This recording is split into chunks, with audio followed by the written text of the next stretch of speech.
Hello, and welcome. Welcome once again to the Secrets of the High Demand Coach podcast. And I'm here with yet another high demand coach, and that is the one and only Bernadette Boas.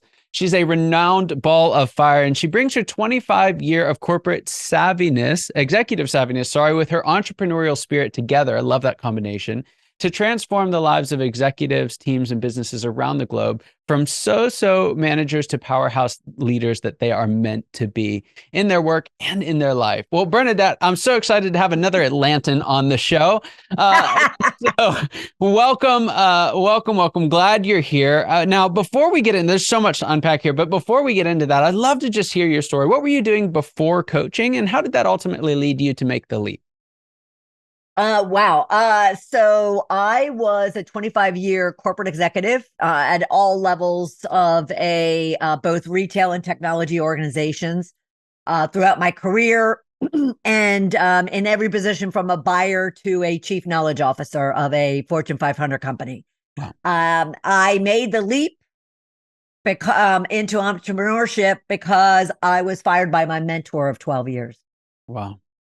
And so that was back in late 2007. And so that took me on various journeys, one of which was, all right, I'm not going back to corporate. What am I going to do next? As well as it set me on a personal journey that we could talk about as well. But that's all led me to where I am today. Amazing.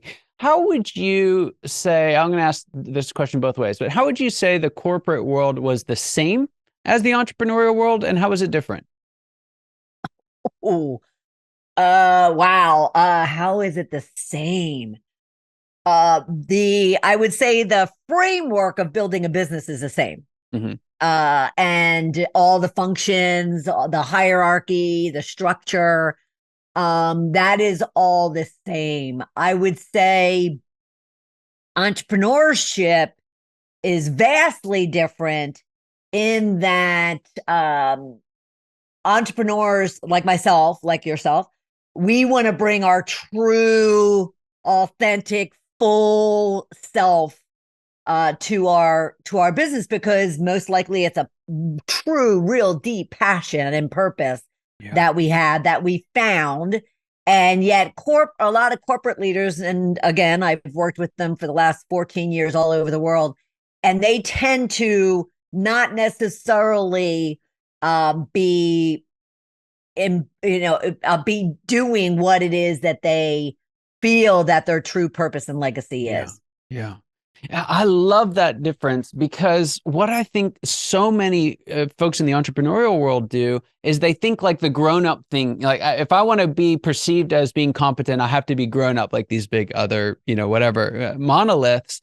And you can see it, like you look at their website and it looks like it's like, okay, you're a financial planner. Your website looks like every other financial planner's website I've ever seen, right? It's a happy family in front of a mountain, like, and they lose that authentic connection, and they wonder why their website doesn't work. But then you take them offline and they act like a human, right? And it's this rich experience. So if I remember correctly from your website, it's part of what you do, but how do we leverage that authenticity? How do we leverage that passion? Because I feel like so many times it's under leveraged by entrepreneurs. Well, I think because I went through that same exact scenario you just painted. I left corporate, and like I said, in late 2007, and I immediately knew I was going to be going off and setting up a coaching consulting practice.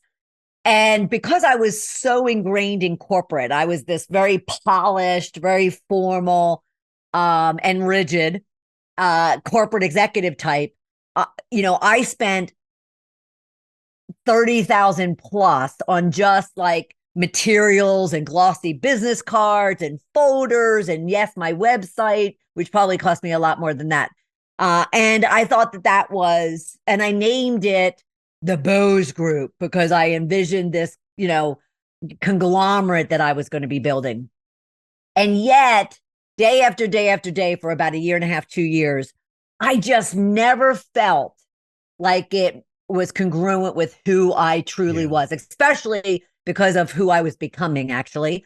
Wow. And it wasn't until I was being introduced at a speaking engagement by someone who was very familiar with me. And I handed her my beautiful, polished bio introduction. And she looked at it and she ripped it up right in front of the room full of people. She kind of crumples it up, throws it aside, and says, all you need to know about this woman is she's a ball of fire. Well, every hair on my body stood up. And the minute I got down to my seat, I was on GoDaddy with like, okay, I need ball of fire coaching and consulting. So my response to your question would be, I think you really need to tap in and do a lot of what I call excavation of your soul to truly understand who you are and what you bring to the world, not what you bring to your work. That's awesome. But really, what do you stand for and who are you and who do you want to be and what's your essence? And I can't believe I'm actually using that word. It's very woo woo for me. But at the same time, just like that experience in that ballroom, she spoke to who I truly was. Yeah. And it just stuck, and people kind of always comment to me, yes, you are a ball of fire and it's so perfect for you. So just tap in and ask yourself some really deep and hard questions about who you are and who you want to be, who you don't want to be, what you want, what you don't want. There's a whole series of questions that I work with my clients on to really kind of dig in and really understand that. Yeah. Yeah. I think what a lot of folks don't recognize either before they start the entrepreneurial journey or if they've never done it, right? They're an employee somewhere is how personal the journey is. We want to separate work and life, and that's physically impossible, right? Even if it was possible, it's not advantageous. Right. You're going to pay so much from your personal side of things that you might as well get a return out of it by staying a person on the work side of things. And I love that. As I was, looking through your site and some of the stories and everything, it just came out in everything. So I love your approach on that.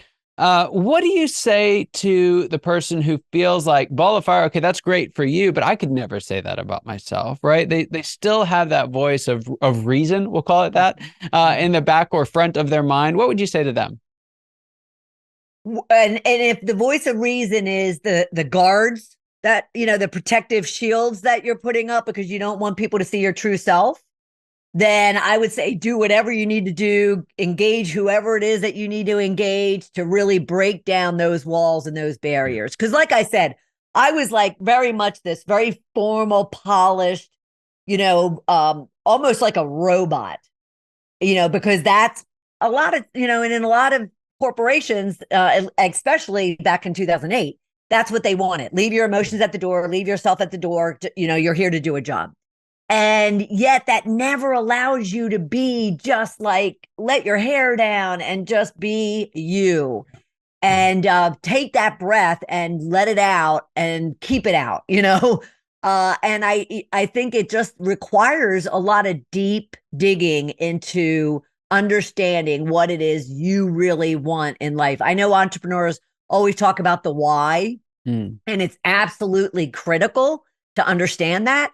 But it's not just the surface responses to the questions that maybe branding people and marketing people and even coaches and consultants have you do. It's drilling into those deeper levels of those same questions to get down to that essence. Because once you find it, it's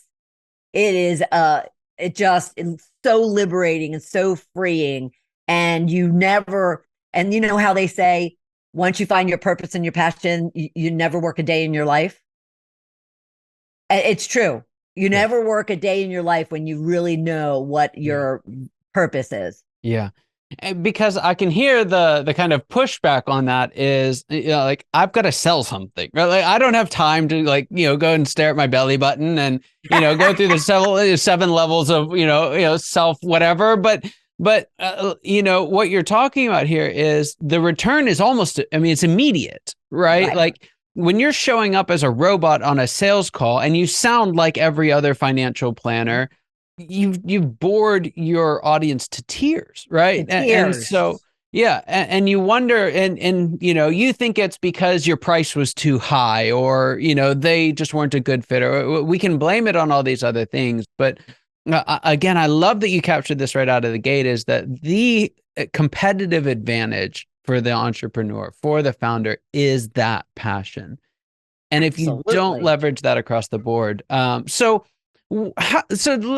that out a little bit. What does that actually look like when it shows up? So someone has found their purpose and passion. How do they then harness that for their business? Well, one, if you ever watch Shark Tank, and as an entrepreneur, you should be watching Shark Tank on a regular basis. But if you ever watch Shark Tank, they'll tell you that they're not buying the product. They're not buying the service. They're buying the person. Yeah. And why is that? Well, because, those that they do buy from, and this goes to your clients, those that, they sense, they just feel that, every cell of your being is fully committed, devoted, knows that this is your purpose and passion, and this is what you're bringing into the world and going to leave once you're no longer in the world as your legacy. And, your clients and prospects smell your desperation, smell your fear, smell your incongruent, balance between what you're selling and what you really believe. So I'll give you an example of a horrible break in congruency is within the first year of my business, I invested in a franchise that would give me a lot of IP for my business. And people were telling me, no, go in a room for a year. You have the money to do it. And just go in and get all your expertise and experience in 25 years out on paper. And I'm like, no. I understand the value of intellectual property. If someone's done it already, I just want to take, what they've done. And I don't need to spend the time, because I was desperate. Like you said, I wanted to get out there and start selling. Yeah. Well, it was, so I drop about 150,000. Wow. And I would say 9 months later, I was out. I was like, no. This is not anywhere close to what I want to be delivering and what I can be delivering to my clients. And I walked away. And so I think the way it shows up is that you don't question. You mentioned, they'll lower their price. I was the highest priced coach, even day one of my business. And that was merely because I had a benchmark of where I was. I was in corporate. I was an executive. I know what I would bill out when I was a consultant. So why am I going to diminish that being on my own now? Right. Now, that didn't mean that I didn't get insecure and desperate. And, after I got some no's, I was like, ooh, maybe I need to drop my price. However, I just kept going back to knowing my value, knowing my worth, knowing what I'm capable of, knowing what I'm delivering. I was I never question the value I bring my clients. So I went back to my regular prices, and actually I've probably like tripled them since, and never have had an issue. Yeah. I think you'll know when you are in that space, because you'll have a degree of confidence that even when you have crappy days, and you will, even when you have clients not returning your call, or not accepting your proposal or your contract, you still will be like, okay, that's good. They said no, I'm on to the next. Yeah. And, you have to experience it to really understand it. And I think that's one of the walls that we put up, right? I think one of the reasons why we try and make it something other than us is we don't want to get the no to us, right? Well, one of the things that's hard, especially when you're starting out, is if you do this, they're not saying no to your product. They are saying no to you, right? Like, we can sugarcoat it. They're saying no to you. Now, it's one and the same thing, but it's not a fit, and that's okay. Right. But they're not saying you're a bad person. They're not saying that you're not worth anything. It's just not the right fit. And because we can benefit by bringing those together. You get me, right? We also have to recognize that rejection, they're not saying you're a bad person, right? Right. They're saying that it may not even be no, never. It may just be not now. Right. Well, that's the key. It's because I've had multiple clients over the years who had me come in. I, did a presentation. I thought it went great. I didn't hear from them. They somewhat ghosted me. And a year and a half later, 2 years later, all of a sudden I get a phone call. Hey, Bernadette, we're ready. Are you still available? Yeah. So yes, Yeah, you Yeah. have to get over the personal rejection and just Yes. accept it as it's like you said, it's not a fit, it's not the right time, Yeah. and move on. Yes. Yeah, and I think some of the counsel I was given early is like, well, it's not personal, it's not you, it's not, and there's a certain element of like, yeah, that's true, right? But I think it's also okay to recognize, hey, oh, that sucks, like that kind of hurt, but it's okay because Sure, there's somebody else, there's someone sure, next, and sure. what we don't want to do is overreact to that and try and separate ourselves from it, right? Yes. I And we think don't want to desperately react to it to where you start yes, dropping your prices, you start yes. compromising your values, you start Yeah. accepting, money from people who are never going to like deliver. Yes. Yes. Yeah. And I would say the other thing in this, and this is a little, and this is true for a lot of professions, very true for coaching, is dropping your price is one of the worst things you can do for your clients. Absolutely. Right. And not even like, don't even get me started on what it does for you. Right. There's so many coaches Absolutely. that are struggling so much, but you folks will, if the only reason they sign up is because you've lowered the investment, right? Like you've lowered the commitment, that's going to translate in everything that they do from that point Yeah. on. Yeah. And so I love these. It's not the price, right? No, There's something else there's there. something And else. yeah, Yes, there's something else because at the same time, you probably have seen it yourself, Scott, over the last, 3 or 4 years. The whole free everything has gone away because it's just like they're smart. They're equating that to no value. And if it is value, it's I'm getting sold at the end of it. yeah, yeah, So it's really just understanding and believing in your worth and put the price to it and then yeah. keep raising it. Yes. Oh, that is such that like you can just take away everything else. And if you just listen to that one sentence, it's going to do wonders for you as an entrepreneur. So I want to piggyback on that. And I want to ask this question. I ask it of all my guests, but what is the biggest secret that you wish wasn't a secret at all? What is that one thing that you wish every entrepreneur listening or watching today knew? I wish they knew that I have a whole mantra around the fact that life is and work is 80% mindset, 20% skill set. Oh, So, and yet, so many people focus on their skills. They focus on getting smarter, getting better, getting a better product, whatever the case might be. And yet, when they have the perfect education or the perfect, product or service, they don't have the confidence and they don't have the self belief to go out and actually sell it. And it's everything yeah, that we just touched on. yeah, So I just wish because I didn't know it for a long time. I probably didn't hit on it until about 8 or 9 years ago. And I thought, shoot, it has nothing to do with the fact that I was lacking business, had nothing to do with that I wasn't skilled because I yeah, was and I'm yeah, talented and all these things. It was because I didn't believe in myself and I was yeah, really doubting myself at the time. yeah. And so work on that and dibble dabble in getting better skill sets or better products or services, but focus on yourself because Yeah. that's going to be what, like we said, that's going to be what people invest in. Yeah. I love that. And I think one of the challenges that we have early on is that you can get too much coaching too soon. Right. You can get, and I mean, even your IP example was a version of this. We can go and what the problem is that it's not too much coaching. It's the wrong coaching. Right. We're Right. asking people to deal with the 20% for us, and we're Right. not getting any help on the 80%. And Right. so, there's, yes, having someone who can help with your marketing and some of the tactics. That's all fine and helpful, but it's not going to work if you haven't done the real work, right? If you Right. haven't found that purpose, that passion, connected those dots, if you're not aware of your own head trash, right, that's getting in the Mm-hmm. way, Mm-hmm. then that 20% is not going to solve it. Right. Yeah, Absolutely. it's brilliant advice. I love it. One more question here, and then I want to make sure folks know how they can get in touch with you because I know there's folks listening that could use more. The first question though is take off your coach hat for a moment and we put Mm-hmm. on your CEO hat with us for a moment. You kind of jump in the ring, if you will, and tell us what's the next stage of growth look like for you?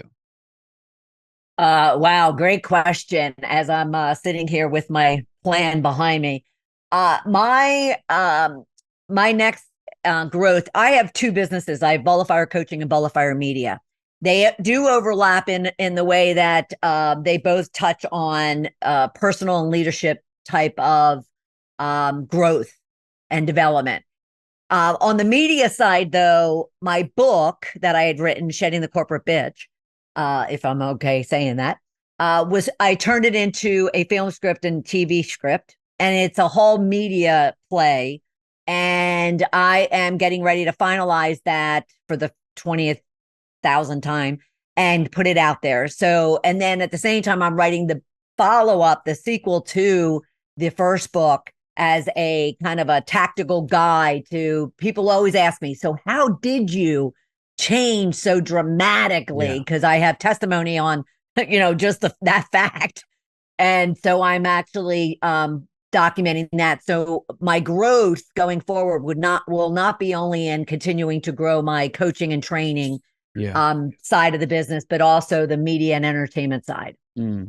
That's awesome. What a story. And I love the way that you're able to bring it out in so many different formats. I'm really excited to see where that goes. Bernadette, thank you so much for being on. How can folks find more out about the work that you do and get in touch with you? They can go right to balloffirecoaching.com. They can also check out my podcast as well, Shedding the Corporate Bitch. And just let me know if there's any questions that you might have.